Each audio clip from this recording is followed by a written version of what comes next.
ओम नमः शिवाय। सभी भक्तों को जय श्री राम। आज का विषय है कि गड़ा हुआ धन कैसे निकालें, किस प्रकार हम जमीन में गड़े हुए धन को निकाल सकते हैं और किस प्रकार गड़े हुए धन को हम पता करें कि कहाँ पर हमारे आसपास ज़मीन में धन गड़ा हुआ है।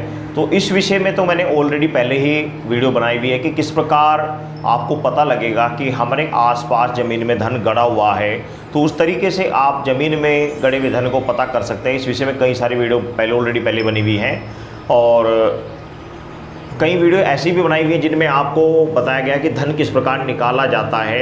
लेकिन आज का जो मुख्य टॉपिक है वो ये है कि कौन से धन को निकालना चाहिए। धन कई प्रकार के होते हैं और उन पर अलग अलग माया का पहरा होता है, तो हमें कौन सा धन निकालना चाहिए ये वेरी इम्पोर्टेंट विषय है।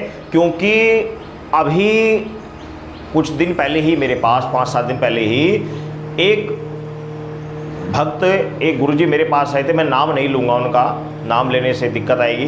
तो एक महान गुरु में से माने जाते हैं, एक भक्त मेरे पास आए थे, महान गुरु मेरे पास आए थे। उन्होंने कहा कि जी हम एक समस्या में फंस गए। मगर बताइए। कह रहे हमें ना एक परिवार से धन निकालना था और हमने वहाँ पर 5 लाख रुपए में हमने उसका फाइनल किया कि 5 लाख रुपए हम लेंगे, इस धन को निकाल लेंगे।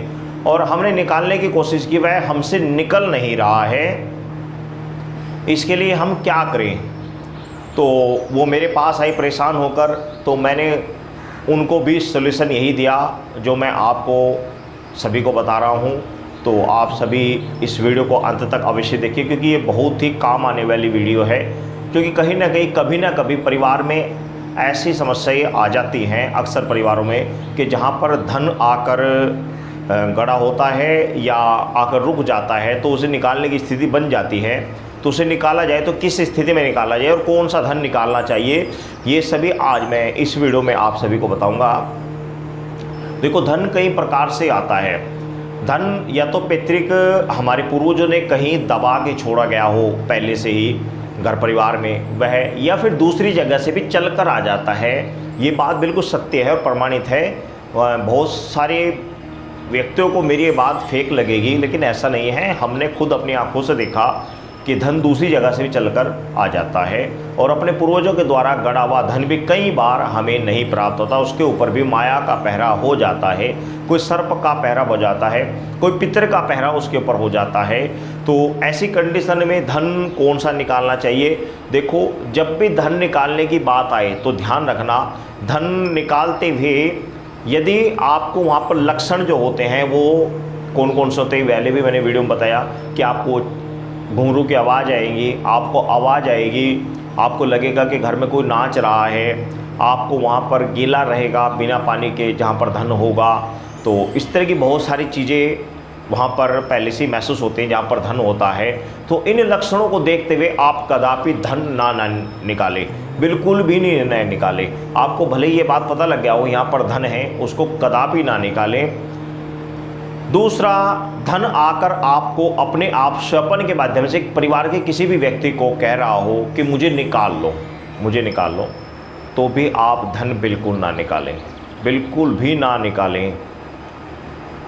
तीसरा होता है कि धन आकर अपने आप बोल रहा है, कह रहा है कि मुझे निकाल लो, तो उसको उस कंडीशन में निकालें जब वह आपको वचन दे दे कि हाँ मैं अमुक प्रसाद पर तैयार हूँ, इस प्रसाद को लेकर मैं खुश हो जाऊँगा, बस मुझे ये प्रसाद दे दीजिए और मुझे निकाल लो।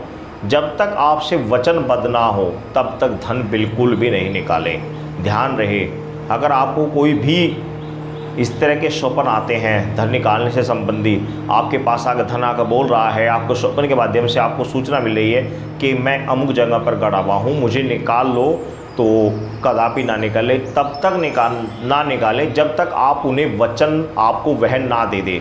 स्वप्न के माध्यम से जो शक्ति उसके ऊपर है, जब तक आपको वह वचन ना दे दे तब तक बिल्कुल भी ना निकालें, ना अपना ना किसी और का निकालने जाए। जो भी भक्त वो पहले इस बात को ध्यान कर लें कि जब तक वह आपको वचन ना दे आकर कि हाँ मैं इस प्रसाद को लेकर रजू हूँ, मुझे प्रसाद दे देना, मुझे निकाल लो।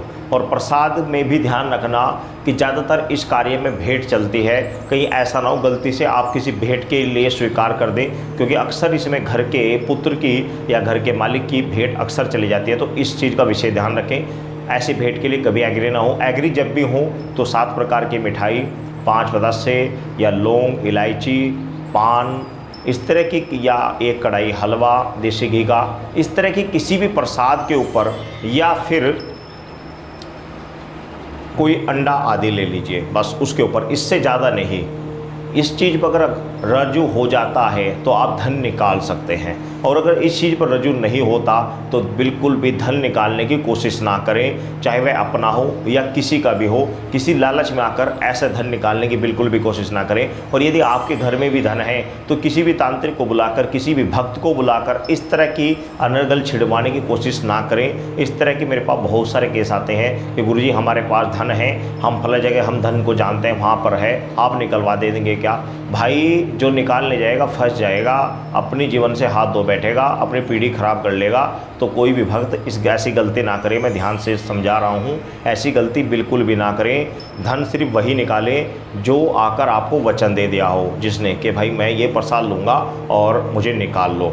और चौथा ऑप्शन होता है कि यदि धन स्वयं आकर अपने आप ऊपर आ जाए, अपने आप ऊपर आ जाए, तो उसको आप ले सकते हैं। यदि धन प्रसन्न होकर अपने आप ऊपर आ जाए और बिना किसी प्रसाद के, बिना किसी विधा के वह कहता है कि मुझे नहीं ले लो, अपने आप ही ऊपर आ जाए, तो वह आप ले सकते हो। क्योंकि ऐसा भी मेरे जीवन में हुआ है कि अपने आप मैंने देखा है कि अपने आप धन ऊपर आता है, और चाहे आए थोड़ा सा ही, ये बात सत्य है कि ज़्यादा नहीं आता, इस तरह बहुत थोड़ा आता है, आ जाता है। लेकिन तो इस तरह यदि धन आपके सामने अपने आप ऊपर आ जाता है, पूजा के स्थान पर मंगा लो, कहीं पर भी मंगा लो, यदि अपने आप ऊपर आता है तो उसको ले सकते हैं। बाकी अन्यथा अपने आप आपको धन पता होने पर कहीं पर भी खोदने की गलती ना करें। मैंने उन गुरुओं से भी यही कहा कि आपने जो उनसे पैसों की वादा किया था, जो उनसे एडवांस में पैसे लिए, वे पैसे उनके वापस कर दें। और जहाँ पर आप धन की स्थिति जो बता रहे हैं, उस स्थिति में वह धन बिल्कुल भी नहीं निकलेगा। और यदि निकलेगा तो निश्चित है आपको बहुत बड़ा संकट आने वाला है, आपको और उसके परिवार को बहुत बड़ा संकट झेलना पड़ेगा। तो इसलिए इस धन को चक्कर में मत पड़े, इसको वहीं पर छोड़ दें। धन हमेशा वही निकालना चाहिए, और वही निकलता भी है। ये भी मैं आपको बता रहा हूँ, निकलता भी वही है जो वचन देकर आता है या स्वयं आता है। इन 2 चीज़ों का ध्यान रखें। 2 चीज़ों के अलावा तीसरी चीज़ में धन निकालने की बिल्कुल भी कोशिश ना करें। तो आप समझ गए होंगे किस प्रकार कौन सा धन निकालना चाहिए और कौन सा नहीं निकालना चाहिए, किस प्रकार धन पता करते हैं, कहाँ पर है। इस विषय में ऑलरेडी पहले ही वीडियो बनाई हुई है, निकालने के विषय में भी वीडियो बनाई गई है। मेरे एक्सपीरियंस जो मैंने देखा आज तक, मुझे जो प्राप्त हुआ, वो भी मैंने इस विषय में कई बार वीडियो बनाई हुई है। आप उन वीडियो को देखिए और अपना ज्ञान को बढ़ाइए, तभी इन कार्यों में हाथ डालें। सभी भक्तों को जय श्री राम।